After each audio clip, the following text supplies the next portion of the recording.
hükümetin iddia ettiği gibi bu Kürtlere yönelik bir savaş değil. Ama şunu da kabul etmek gerekir ki bu savaşın oluş nedeni yahut da bu barış harekatına zemin hazırlayan güçler bunun için yaptılar. Yani bu bir Amerikan projesi. Bunun gizli tarafı yok. Bir tarafa bir tweetimde paylaştığım için burada da söyleyeyim. Bir tarafa sınırsız silah desteği, öbür tarafa da askerini çekerek buyurun girin demekle görünürde iki tarafa da dost olduğunu gösteriyor ama sonuç, ortaya çıkan sonuç iki tarafı birbirine kırdırmak, her zamanki politikaları doğrultusunda ciddi bir silah satışı sağlamak, kardeş iki kavmi Çanakkale'de beraber savaşmış, her zaman da Haçlılar için potansiyel bir tehlike oluşturan ümmetin iki ciddi unsurunu birbirine düşman kılma projesi. Yani istesek de istemesek de belli bir oranda başarı elde etmiş yani.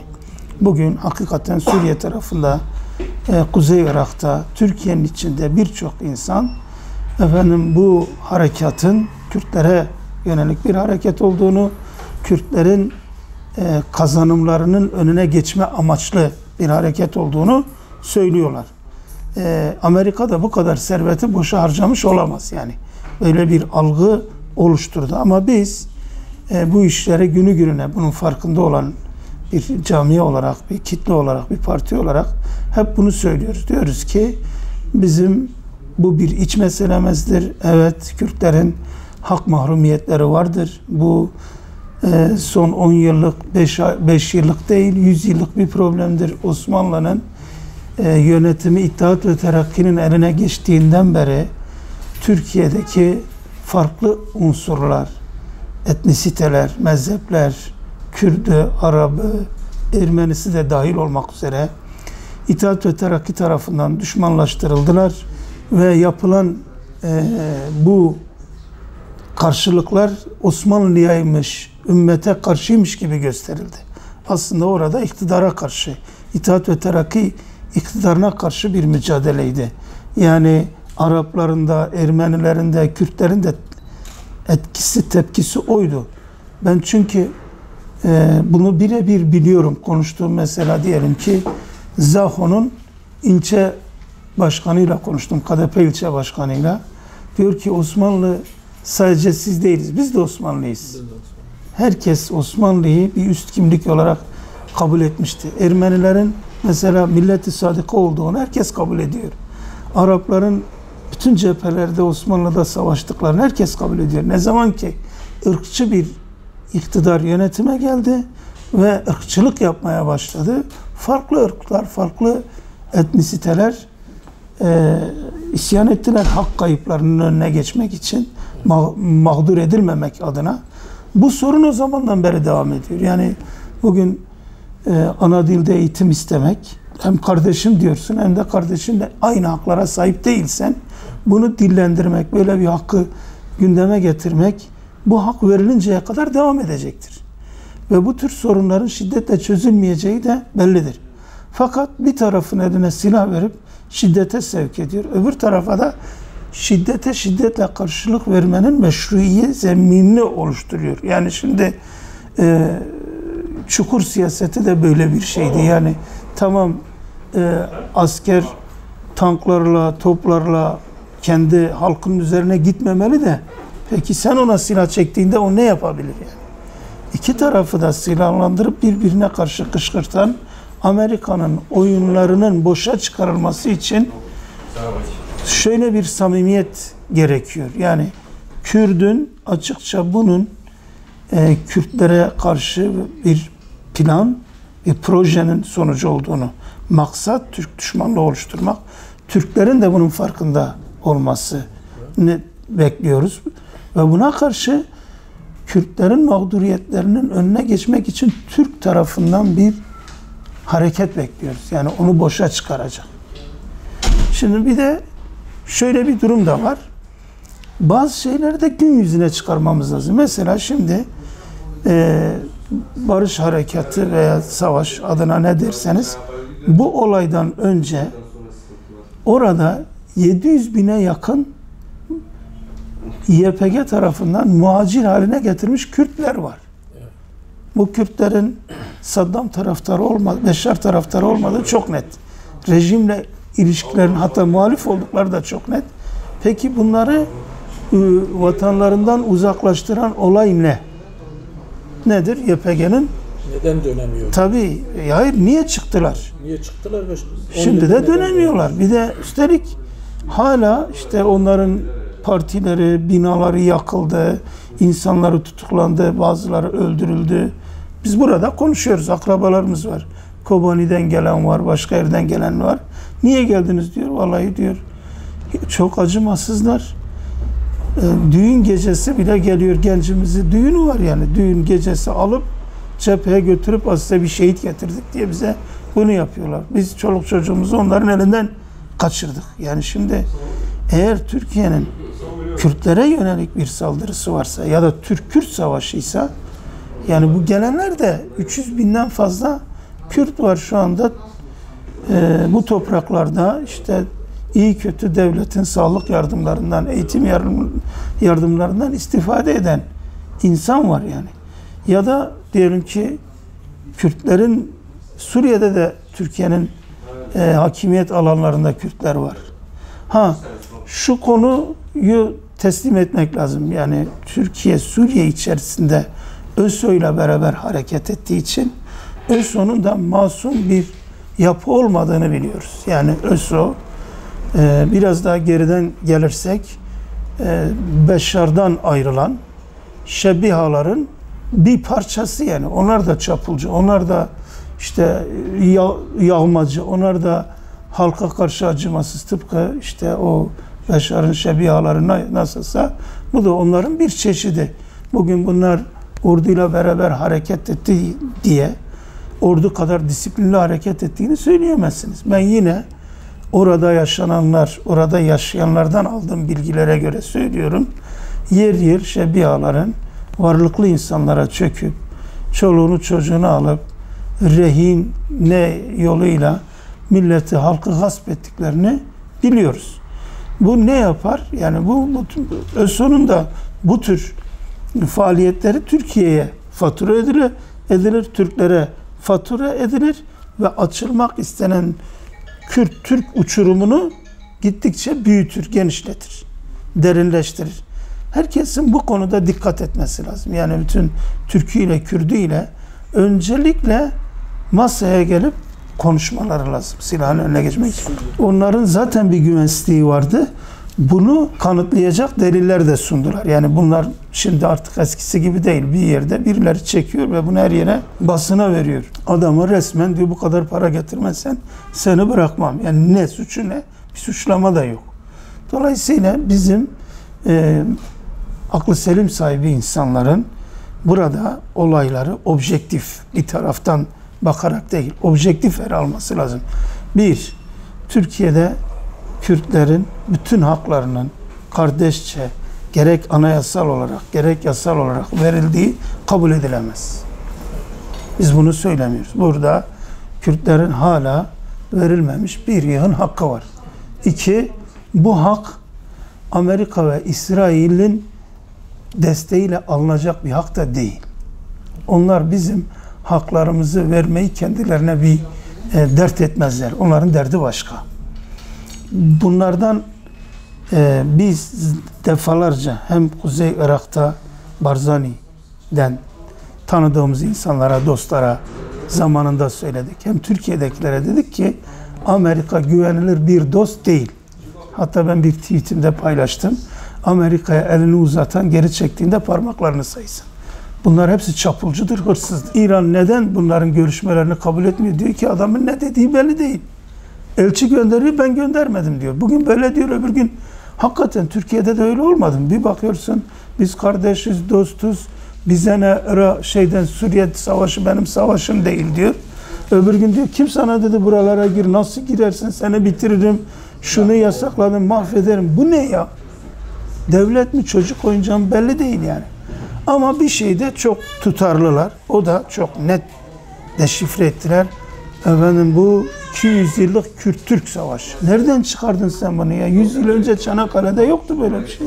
Bu senin hayalin, bu senin hedefin. Kendini bununla ele veriyorsun. Bununla onu demek istiyor. Ben istiyorum ki bu coğrafyada Kürtle Türk, Arapla Fars, Şii ile Sünni birbirini bir parçalasın. Buradan alabildiğinde yeni alanları bulalım. Fitne alanları oluşsun.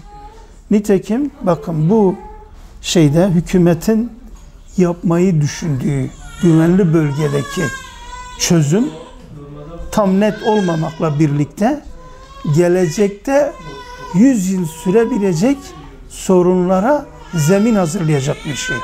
Eğer biz doğru anlamışsak medyadan 30 kilometre derinlikte 33-35 neyse o derinlikte yeni köyler. İyi de burası birilerinin yeri yani. Sen orada sükuneti sağlayıp buradaki mültecilerin herkesin evine gitmesini sağlamalısın. Şimdi buraya gelmiş Rakkalı birini, Rakka'dan gelmiş, Halep'ten gelmiş birini götüreceksin. Rojava dediğimiz bölgeye, yani bu güvenli bölgeye koyacaksın. Muhtemelen bir Kürdün yerine. Oradaki Kürdü de aşağı süreceksin YPG ile beraber. Onu da bir Arap'ın yerine. Oradaki ikisi de diyecek ki benim yerim, yurdumu elimden aldılar. Bu imar planının 18. maddesinin uygulaması değil ki kambur yaptım, herkese yer dağıttım. Evet.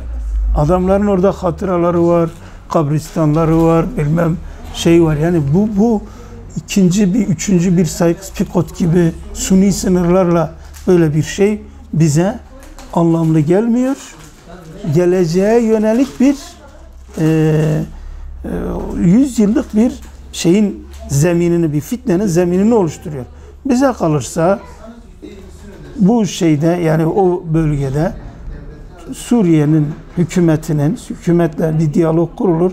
Suriye hükümetinin hatta önceki gibi hakimiyeti altında, herkes kendi evinde, ama Adana Mutabakatı çerçevesinde Türkiye'nin de sınırlardan gelebilecek tehditlere karşı güvenliği garantiye alınarak buradaki halkın yerine gitmesi. Bu çok dillendirilmiyor ama ben söylemek zorundayım. YPG bu gücü kazandıran Türkiye'nin dış politikasındaki hatası oldu. Yani sen bir ülkeye, kendi komşuna, Avrupa devletleriyle beraber hareket ederek kendi komşunun iktidarını devirmek için eğit donat işi yaptın. Yani ben sana karşı savaşacak, tırnak içinde söylüyorum, ona göre teröristi kendi ülkemde eğiteceğim. Sen de bana dost kal. O da senin kadimden beri olan teröristleri kendi ülkesinde eğitti, donattı. YPG'yi ortaya çıkardı. Yani yanlışla temizlenmez. Türkiye başından itibaren Batı'yla böyle bir ittifaka girmeyecekti. Şimdi ne oldu? Mesela Türkiye için Beşar'dan gelen bir tehlike var mı? Yok. İran, oradaki diğer güçler, İran, Rusya, Hizbullah var mı? Yok. Arkasında durduğu Nusra'ydı, diğer muhaliflerdi, bilmem şuydu, buydu, YPG'ydi. Yani Beşar'ın muhalifleri Türkiye için tehdit ve o gün Beşar'a muhalif olan Avrupa devletleri de bugün Türkiye'ye muhalif. Bu YPG üzerinde oluşturulan Türk düşmanlığı veyahut da derinleştirilmeye çalışılan böyle bir çatlak IŞİD üzerinden de Sünni Şii düşmanlığı üzerinden oluşturmaya çalışıyor. Bugün Türkiye veya Türkiye dışındaki birçok kişi İran karşıtlığı üzerinden oradaki muhalefete, açıkça DAEŞ'i desteklemiyoruz deseler bile o muhalefete destek veriyor. Yani bütün mesele buradaki farklılıkları düşmanlığa dönüştürmek ve düşmanlığı da silahlı çatışmaya dönüştürmek. Ve bununla öldürülecek insanların evlatları arasında büyük bir kan davası. Benim babamı IŞİD'çi öldürdü, benim babamı Şiiler öldürdü, benim babamı Türkler öldürdü, benim dedemi Kürtler öldürdü demenin zemini hazırlanıyor. Biz olaya şöyle bakıyoruz. Müslümanlar İslam'ı esas alarak Kürdü, Türk'ü, Şiisi, Sünnisi, Alevisi her neyse bu meselenin bir defa Müslümanların çözüm öneriyle ve İslami esaslara göre çözülmesi. Biz İslam'ı mükemmel bir din olarak kabul ediyoruz. Eğer gelir gelmez Evs ve Hazrec'in 100 yıldır devam eden savaşını kardeşliğe çevirmiş olan bir din, binlerce, 1000 yıldır birbiriyle omuz omuza savaşmış insanları bugün bir araya getiremiyorsa sıkıntı oradadır. Bir defa biz orada onlar DAEŞ dese de, onlar terörist dese de ona bakmayacağız. Oradaki insanlarla, herkesle bu işi barış zemininde, kardeşlik zemininde ve silahsız müzakere yoluyla halletmenin çözümünü arayacağız. Yani böyle bir günde hepsinin günah, mutlaka içinde suç işleyenler ve bunda kararlı olanları bir tarafa ayırmak lazım. Ama hakikaten orada sırf muhalif olduğu için, ben biliyorum mesela Türkiye o Tel Abyad, Çanakkale'yi, Akçakale'yi aldıkları zaman Akçakale'den, Tel Abyad'dan gelenlere dedim ki YPG size saldırdı mı? Yok. Niye geldiniz? Savaşmadan. Dedi ki YPG Amerika'ya koordinat veriyordu. Amerikalıları orayı bombalıyordu. Geldiler bize dediler siz karar verin. Ya çekin gidin ya da köyünüzün koordinatını vereceğiz. Amerika sizi vuracak. Biz de geldik. Şimdi o gelenler YPG hakimiyeti olduktan sonra geri dönmek istediklerinde YPG'nin formülü şu: oradan gelen adamın orada arazisi, mağazası, malı, mülkü, serveti varsa ve muhalifse bir liste yaptılar. Ya dediler sen DAEŞ'çiymişsin. Gelirsen seni içeri atarız ve öldürürüz. Adam burada kaldı. O mallar onlara kaldı. Ama adamın hiçbir şeysi yoksa geliyorsan gel geç dediler yani. Yani böyle bir şey var yani. Malına, mülküne çökme olayı oldu. Dolayısıyla YPG'nin DAEŞ dediğine, DAEŞ demek ne kadar sağlıklı. Geçmişte FETÖ bu memlekette önüne gelene teröristlik madalyası dağıtır. Bu da terörist. Çünkü FETÖ'cü değil. Kendilerinden olmayan hemen hemen herkese Diyarbakır'da 400 tane DAEŞ derneği var dediler. Yani bu medyaya yansıyan bir şey. Onun için burada onların beyanları veya cezaevindeki adamlar sağlıklı bir şey değil. Bu işin çözümü nedir? Suriye'nin akıl insanları var, alimleri var, kanaat önderleri var, Türkiye'ninkiler var. Biz defalarca bu konuda hükümete de çalıştaylar yapılıp raporlar verildi. Bunların dikkate alınması lazım. Maalesef konudan çok da bilgisi olmayan, benim düşüncemdir bu, şahsi kanaatim. Bizim istihbaratımız uzun yıllar, tabii iktidardan önceki dönemden gelen bir alışkanlıkla Mossad'dan eğitim almış, bilmem Amerika'nın siyasından eğitim almış. Onların tehlike dediğine hala tehlike diyorlar. Ben şeyde görmüştüm yani, Türkiye'den polis gidiyor, Amerika'da eğitim alırken ona böyle nişan alınıp hedef gösteriliyor ya, hedefe çarşaflı kadın koyuyor, hedefe sakallı adam koyuyor. Şimdi böyle yetişmiş bir adam, eğer hala bizim istihbaratımız içinde varsa, ki ben temizlendiklerini düşünmüyorum, o algılara göre zaten nerede bir çarşaflı sakallı gördüysen o DAEŞ'tir zaten, o düşmandır. Bu da tam İsrail'in istediği bir şeydir. Eğer siz bir sokakta oynayan çocukların arasından bir yere roket atarsanız, havan topu atarsanız karşı tarafa o sokağı hedef göstermiş oluyorsunuz. O da oraya attığında orada oynayan çocuklar da ölür, oradaki yaşlılar da, siviller de ölür. Bunun önüne geçmek çok zor. Buna hükümet özen gösterse bile bundan %100 kaçınacağına ben ihtimal vermiyorum. Niye? Çünkü şehirler içinde yürütülen bir savaştır. Ne olur? Mesela diyelim ki öldürdüğü birisine sivil olsa der ki ya askerdir sen bakma kıyafetine diyebilir yani. Veya gerçekten askerdir, sivil kıyafet giymiştir, öbür taraf der bak sivilleri öldürüyorlar. Yani bir de böyle bir yanlış bilgilendirme var. Yani böyle bir karartma, manipülasyon olayları var. Ama biz şunu tarih boyunca kabul ediyoruz. Eskiden meydan muharebeleri vardı. Hiçbir sivilin burnu kanamadan savaşlar kaybedilirdi, kazanılırdı. Sonra Birinci Dünya Harbi'nde 100 askere karşı 10 sivil öldü. İkinci Dünya Savaşı'nda savaş uçakları devreye girdikten, yoğun bir şekilde girdikten sonra 100 kişiden 60 kişi sivil olmaya başladı. Asker ölümleri daha azaldı, siviller daha arttı. Herkes giderek bunun askerlerin burnu kanamadan tamamının sivillerden öleceği bir noktaya gittim. Çünkü asker korunaklıdır, güvenli yerdedir. Bir tuşa basıyor, bir bilmem ne yapıyor, insansız hava aracı kullanıyor ama hedef siviller. Onun için esas olan savaşın olmaması, silahlı mücadelelerin olmaması. Bu şu anlama geliyor, muhalif örgütlerin de silahla bir şey alacakları yok. Yani bunu Hama'da oldu böyle bir şey, Suriye'de oldu, bizim burada Cizre'de oldu, 30 yıldır oluyor. Kimse şunu diyemez, Türkiye'de 30 yıldır yapılan savaşta bak şunları kazandık. İki tarafında kayıptan başka bir şey yok, kazancı yok. Suriye'de 8-9 yıldır devam eden savaşta kim kazandı? Beşar mı kazandı? Suriye mi? İran mı? Rusya mı? Amerika ve İsrail dışında kazançlı kimse çıkmadı. Burada da insanların kazanımlarını olabilecek mantıklı, makul, akli, ilmi yollarla elde etmeleri lazım. Silah bu işin en olumsuz yönüdür. Bir defa orantısız güçler var. Yani bu orantısız güçleri karşı karşıya getirmek sivil katliamına sebebiyet vermektir. Yapılan da budur. Genel olarak bunu diyebilirim. Uzun süredir söylenmesi, halkta da bir rağbet. Ya söyleniyor ama olmuyor.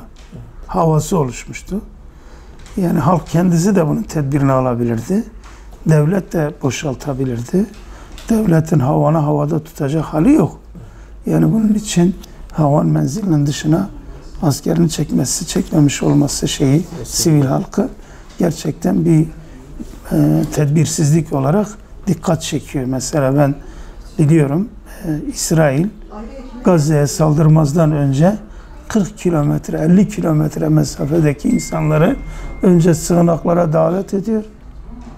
Gelecek bir tane roketin isabet etme ihtimaline karşı binlerce, yüz binlerce insanını sığınaklara gönderiyor veya geri yerlere çekiyor. Şimdi oradaki Hamas'ın elindeki roket ve füze o kadar fazla olmamasına rağmen ancak bu karşımızdaki YPG'nin elinde ne kadar çok silah olduğunu hepimiz gözümüzün önünde onlara teslim edildi. Yani bunların hala da belki kullanmadıkları çok daha farklı silahları bile vardır. Onun için ciddi bir önlem alınması gerekiyordu.